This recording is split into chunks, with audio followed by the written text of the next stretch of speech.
بسم اللہ الرحمن الرحیم۔ السلام علیکم۔ آج ہم بات کریں گے 4 اہم ایشوز کے حوالے سے۔ وزیراعظم عمران خان نے پاکستان کا جو سب سے بڑا مسئلہ ہے اس کا ذمہ دار عدالتوں کو قرار دے دیا ہے، اور جو چینی مافیا ہے اور شوگر مافیا ہے انہوں نے آج دھمکی لگائی ہے وزیراعظم عمران خان کو، وہ بھی میں آپ کے ساتھ شیئر کروں گا، اور وزیراعظم عمران خان نے اس کا جواب بھی دیا ہے۔ جو معاملہ ہے سندھ حکومت کے بارے میں، جو پاکستان تحریک انصاف کی حکومت ہے انہوں نے جو اعلان جنگ کر دیا ہے، اور باقاعدہ سندھ حکومت کی نالائکیوں کے اوپر اب جو انگلی اٹھانا شروع کر دی ہے پاکستان تحریک انصاف کی حکومت نے۔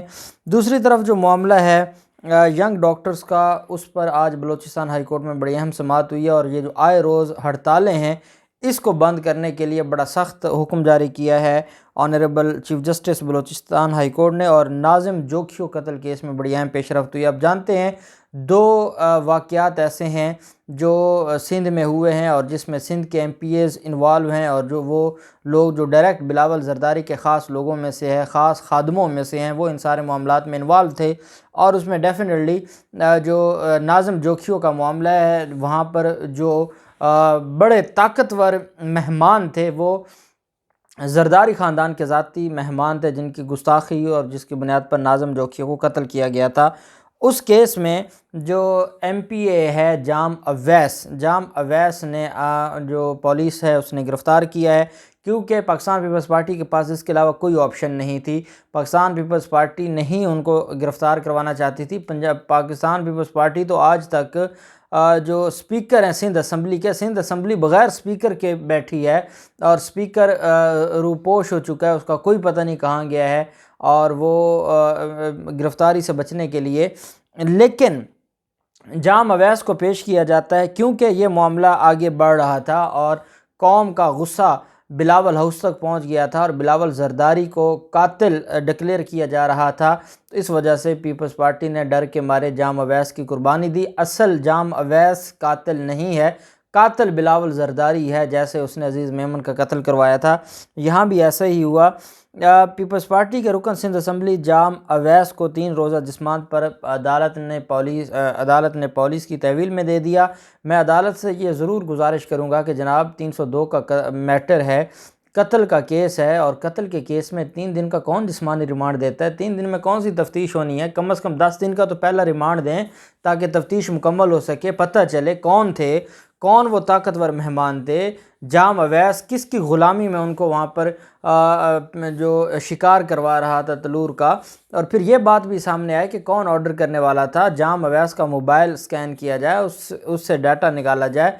اب کس نے ڈاٹا نکالنا ہے؟ یہ بھی تو ایک بڑے دکھ کی بات ہے، سندھ پولیس نے نکالنا ہے۔ سندھ پولیس کون ہے؟ وہ پہلے بلاول زرداری اور بلاول ہاؤس کی غلام ہے۔ تو اس وجہ سے ناظم جوکھیو کا جو انصاف ہے، قوم اور ہم مل کر اس کے اوپر بات کرتے رہیں گے، لیکن آگے جو حالات ہیں وہ آپ کے سامنے ہیں۔ ایم پی اے جام اویس کو جوڈیشل مجسٹریٹ ملیر کی عدالت میں پیش کیا گیا تھا۔ تفتیشی افسر نے عدالت کو آگاہ کیا کہ مقتول ناظم جوکھیو کے ورثاء نے ایم پی اے جام اویس کو مقدمے میں نامزد کیا ہے، جبکہ پہلے سے گرفتار کیے گئے 2 ملزمان حیدر اور میر علی فارم ہاؤس کے ملازم ہیں۔ اس موقع پر جوڈیشل مجسٹریٹ ملیر نے آئندہ سماعت پر ناظم جوکھیو قتل کیس کی پیش رفت رپورٹ طلب کر لی، اور ایف آئی آر میں نامزد ایم پی اے جام اویس کے علاوہ گرفتار دیگر 2 ملزمان کو بھی 3 روز کے جسمانی ریمانڈ پر پولیس کی تحویل میں دے دیا ہے۔ پولیس یہ نہیں کہتی کہ ہم نے کوئی تفتیش کی ہے، پولیس یہ نہیں کہتی کہ ہماری تفتیش میں یہ گنہگار پائے گئے ہیں، پولیس کہتی ہے کہ ان پر الزام لگایا ہے مقتول کے بھائی نے، اور ہماری تفتیش زیرو ہے۔ جو 24 گھنٹے اگر گرفتار رہا ہے اور اس سے کوئی تفتیش ہوئی ہے تو ایسی کوئی بات نہیں ہے۔ ناظم جوکھیو کے قتل میں جو جام کریم ہے ان کو بھی نامزد کیا گیا ہے، اور ان کو بھی اس سارے معاملے میں شامل تفتیش ہونا پڑے گا۔ ینگ ڈاکٹرز کے حوالے سے آج عدالت میں سماعت ہوئی ہے بلوچستان ہائی کورٹ میں۔ بیسیکلی یہ جو 2 دن پہلے بدھ کو سماعت ہوئی تھی، اور عدالت کو یہ بتایا گیا کہ پچھلے جو 24 دن ہیں، 24 دن سے یہ دھرنا اور احتجاج جاری ہے، 34 روز سے بلوچستان میں، اور او پی ڈی بند ہے، ینگ ڈاکٹرز نے ہڑتال کی ہوئی ہے، 1 ماہ 4 دن ہو گئے ہیں۔ بلوچستان کے چیف جسٹس نعیم اختر افغان صاحب نے طلب کیا تھا وائی ڈی اے کی قیادت کو، ینگ ڈاکٹرز ایسوسی ایشن کو طلب کیا جمعرات کو دوبارہ کیس پر سماعت ہوئی، وہ نہ آئے۔ جمعرات کو عدالت نے کہا کہ ایک دفعہ اشتہار اخبار کر دیں، اور وہ جمعہ کو ہم سماعت رکھ لیتے ہیں، نہیں آئیں گے تو پھر ہم فیصلہ دیں گے۔ آج جو صدر ہیں ینگ ڈاکٹرز ایسوسی ایشن ڈاکٹر احمد عباس اور دیگر عہدیدار عدالت میں پیش ہو گئے۔ ہائی کورٹ نے ینگ ڈاکٹرز کی سرکاری ہسپتالوں میں ہڑتال پر سرزنش کی اور برہمی کا اظہار کیا۔ Chief justice Balochistan high court justice Naeem Akhtar Afghan نے ریمارکس دیتے ہوئے کہا، ینگ ڈاکٹرز فوری طور پر ہڑتال اپنی ختم کریں۔ اگر ینگ ڈاکٹرز نے ہڑتال ختم نہ کی تو ہم کارروائی کریں گے۔ صوبے کے تمام سرکاری اسپتال 24 گھنٹے خدمات فراہم کریں۔ جو اس حکم کی خلاف ورزی کرے گا اس کے خلاف تعدیبی کارروائی کی جائے گی۔ ساتھ عدالت نے کہا ینگ ڈاکٹرز سے، جو وہاں پر سینئر ڈاکٹرز عدالت میں موجود تھے، انہوں نے تو اپنے آپ کو الگ کر لیا، انہوں نے کہا ہم اس ہڑتال کا حصہ نہیں ہیں۔ عدالت نے ینگ ڈاکٹرز سے کہا کہ اگر آپ کا کوئی مطالبہ ہے آپ ہمیں بتائیں، لکھ کے لے آئیں، حکومت کے ساتھ بیٹھیں، لیکن یہ کیا طریقہ ہے کہ آپ سرکاری ہاسپٹلز بند کر کے بیٹھے ہیں؟ 34 دن ہو گئے ہیں وہاں غریب، کیا ایک انسان اگر آپ کی اس ہڑتال کی بھیڑ چڑھ گیا تو بتائیں پھر کون اس کا جواب دہ ہوگا؟ خدا کا خوف کریں۔ اور chief justice Balochistan high court نے بڑی کلاس لگائی ہے اور ساتھ کہا ہے کہ اگر دوبارہ ہڑتال کی یا آپ نے ہاسپٹل بند کیے تو پھر آپ لوگوں کے خلاف تعدیبی کارروائی کی جائے گی۔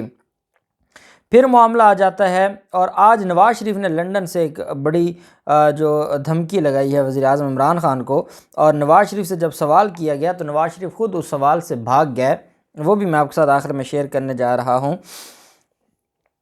فواد چودھری نے آج پریس کانفرنس کی ہے سندھ حکومت کے خلاف، اور کہا ہے کہ سندھ حکومت گنے اور گندم کے معاملات میں اپنی پوزیشن واضح کرے۔ سندھ حکومت کیا کر رہی ہے، وہ آخر چاہتی کیا ہے، اور وہ کس ایجنڈے پر کام کر رہی ہے۔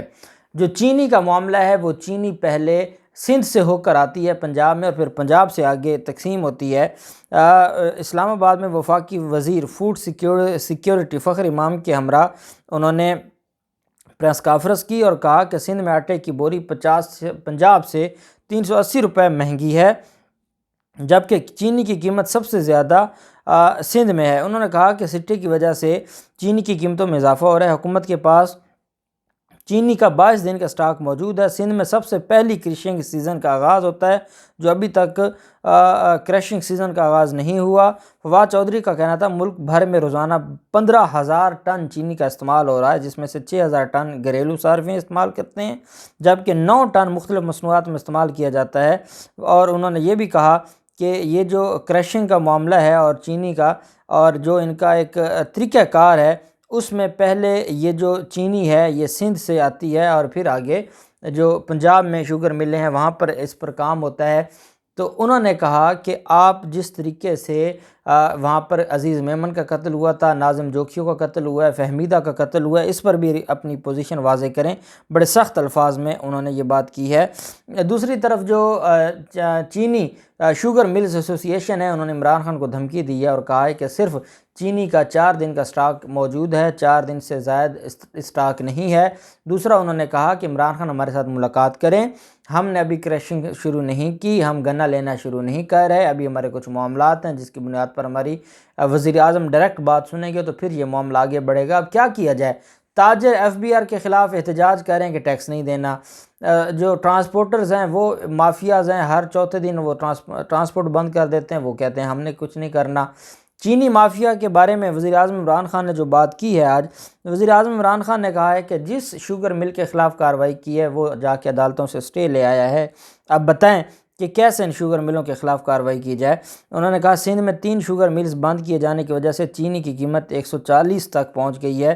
ان کے مطابق جو گنا ہے پہلے سندھ میں پکتا ہے اور پنجاب میں بعد میں پکتا ہے۔ وزیر اعظم عمران خان کا کہنا ہے کہ کیونکہ جو سیزن ہے گنے کا، وہ پہلے گنا جو ہے وہ پک جاتا ہے سندھ میں، اور وہاں پہلے شروع ہوتی ہے، اور پھر جو پنجاب میں جو گنا ہے وہ پکتا ہے۔ اس وجہ سے پہلے سندھ کو اپنی شوگر ملز چلانی چاہیے تھی، لیکن وہ بند کر کے بیٹھے ہیں، جس کی وجہ سے ریٹ بڑھ رہا ہے۔ ان کا کہنا تھا سندھ میں شوگر ملز کی بندش کے بعد یہاں کی ملز نے ذخیرہ اندوزی شروع کر دی ہے۔ عمران خان نے کہا کہ چینی کو ذخیرہ کرنے کے خلاف قانون موجود ہے، مگر شوگر ملز نے اس کے خلاف بھی سٹے لے رکھا ہے۔ عمران خان کا کہنا ہے کہ شوگر ملز پر کمپٹیشن کمیشن نے 40 ارب روپے کا جرمانہ عائد کیا، اس کے خلاف بھی انہوں نے سٹے لے لیا۔ جب ہر چیز پر سٹے لی جاتی ہے تو انہوں نے عثمان بزدار کو مخاطب کرتے ہوئے کہا کہ وہ وزیر قانون اور ایڈوکیٹ جنرل کی وساطت سے معاملے کا جائزہ لیں اور یہ سٹے آرڈرز واپس کروائیں۔ آپ کو پتہ ہے سٹے آرڈرز واپس کروانے کی جو درخواست تھی ہائی کورٹ میں، جو راوی ریور پروجیکٹ کے حوالے سے، وہ جب 2-3 درخواستیں گئیں کہ یہ سٹے آرڈر ختم کریں اور ہم یہاں پر ایک اتنا بڑا یہ جو پروجیکٹ ہے راوی ریور کا، تو اس پر عدالت نے کہا کہ آپ کو پہلے جب 2 دفعہ ہم نے آپ کی درخواست خارج کی ہے کہ ہم سٹے نہیں خارج کریں گے، آپ پھر درخواست دے رہے ہیں، 5 لاکھ روپے فائن کر دیا پنجاب حکومت پر۔ اب پنجاب حکومت کیسے سٹے خارج کروانے بھی جاتی ہے تو آگے یہ معاملہ ہوتا ہے۔ نواز شریف نے آج بڑی دھواں دھار پریس کانفرنس کی ہے اور جو ان کے خلاف ایک ہی سوال پوچھا گیا ہے، اس سوال کا جواب نواز شریف کے پاس نہیں تھا۔ انہوں نے تقریر شروع کی، غریبوں کا دکھ بڑا درد ہے اور میں اس درد کی وجہ سے اربوں روپے کے گھر میں وہاں پہ رہ رہا ہوں، اور یہ وہ ایون فیلڈ اپارٹمنٹس ہیں جن کے بارے میں نے پارلیمنٹ میں کھڑے ہو کر کہا تھا کہ میری تو کوئی جائیداد لندن میں نہیں ہے۔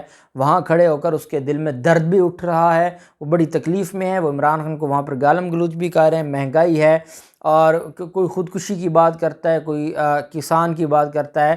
لندن میں کھڑے ہو کر وہ ان سارے لوگوں کے غم محسوس کرتے ہوئے جب ان سے یہ سوال کیا گیا کہ وزیر اعظم عمران خان کہتے ہیں کہ یہ جو اس وقت معاشی حالات ہیں یہ پچھلی حکومتوں کے کرتوت ہیں، تو انہوں نے اس بات کا اور اس سوال کا جواب ہی نہیں دیا اور اپنی بات وہی کہ غریب کدھر جائے گا، غریب کھانا کیسے کھائے گا، یہ ہوگا وہ ہوگا، وہ ان باتوں پہ لگے رہے اور آخر پر کہتے ہیں قوم کو بغاوت پر اکساتے ہوئے کہ قوم باہر نکلے، جب تک آپ لوگ باہر نہیں نکلیں گے کچھ بھی نہیں ہوگا۔ اپنا نہیں بتاتے کہ میں آ رہا ہوں، بلکہ کہتے ہیں کہ شہباز شریف بھی آپ کو لیڈ کرنے کے لیے موجود ہیں اور جو مریم نواز ہیں وہ بھی آپ کو لیڈ کرنے کے لیے موجود ہیں۔ اور مریم نواز نے فوراً ایک ٹویٹ کر دیا اپنے باپ کی اس ویڈیو کو اور کہا کہ میں حاضر ہوں، میں جو خدمت کرنے کے لیے اور ملک سنبھالنے کے لیے میں تیار ہوں۔ یہ ان کی سوچ ہے، اور یہ سوائے ان کے کہتے ہیں کہ ہمارے ساتھ تو آپ نے زیادتی کی ہے، جو ظلم کیا ہے وہ الگ بات ہے، ظلم تو آپ لوگوں نے کیا ہے، آپ کا صرف ماڈل ٹاؤن سانحہ جو آپ نے ظلم کیا یہی کام نہیں ہے، آپ نے جو 30 سال تک جو نظام دیا، جس نظام میں آج پوری قوم پس رہی ہے، وہ نظام آپ کا دیا ہوا ہے، قرضے آپ لے کر ہڑپ کر کے، اور آپ نے اپنے چہروں پر آج بھی سرخی سجائی ہے اور آج بھی آپ کے چہروں سے خون ٹپکتا ہے۔ یہ جو چہروں پر سرخی ہے یہ غریبوں کا مال ہڑپ کر کے، حرام کا مال کھا کھا کے یہ حالت بنی ہے، اور آپ نے پوری دنیا میں اپارٹمنٹس بنائی ہیں، کسی ملک کی سرکاری اسٹیل ملوں میں آپ نے، نیوزی لینڈ کی سرکاری اسٹیل ملوں میں آپ نے پارٹنرشپ کی ہے، تو یہ آپ کا کردار ہے، اور آج آپ قوم کے خیرخواہ بنتے ہیں۔ قوم آپ کے ڈراموں میں نہیں آنے والی، قوم اسی کی بات سنے گی جو آج قوم کے بیچ کھڑا ہے، اور جو باہر بھگوڑے اور مفرور ہیں ان کی بات نہیں سنے گی۔ دیکھتے ہیں سارے معاملات میں کیا ہوتا ہے، جو بھی تفصیلات ہوں گی آپ کے ساتھ شیئر کرتے رہیں گے۔ اللہ پاک پاکستان کا حامی و ناصر ہو۔ بہت شکریہ، اللہ حافظ، پاکستان زندہ باد۔